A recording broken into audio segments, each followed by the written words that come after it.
আলোচনা হয়েছে? রাষ্ট্রপতি নির্বাচন নিয়ে আলোচনা হয়েছে কিনা, হইলে আর কি কি আলোচনা হয়েছে? আজকে আমাদের জাতীয় স্থায়ী কমিটির মিটিংটা রুটিন মিটিং। গত 11ই জুলাই হয়েছিল লাস্ট মিটিং, আর আজকে রুটিন মিটিং হিসেবে হয়েছে। এখানে আমাদের বিভিন্ন ইস্যু ছিল, দেশের সার্বিক রাজনৈতিক পরিস্থিতি, তারপরে সাংগঠনিক বিবিধ ইত্যাদি আলোচনা হয়েছে।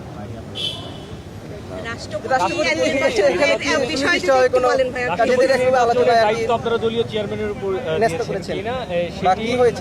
এবং আলোচনায় রাষ্ট্রপতির নির্বাচনের বিষয়টি নির্বাচন কমিশনের একটা সাংবিধানিক এখতিয়ার।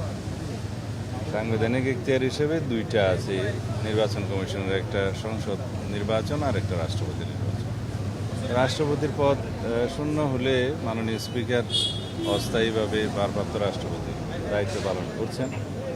আইন অনুসারে 90 দিনের মধ্যে এটা রাষ্ট্রপতি নির্বাচন অনুষ্ঠান করতে হবে।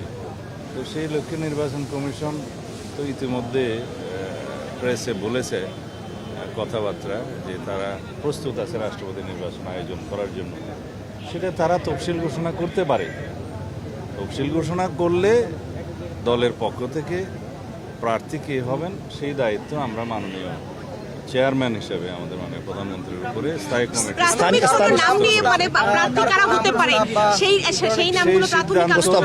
নেওয়ার দায়িত্ব আমরা মাননীয় চেয়ারম্যান হিসেবে, দলের চেয়ারম্যান হিসেবে তার উপরেই ন্যস্ত করেছি। সেটা তিনি সেই সিদ্ধান্ত মাননীয় প্রধানমন্ত্রী নেবেন দলের চেয়ারপারসন হিসেবে।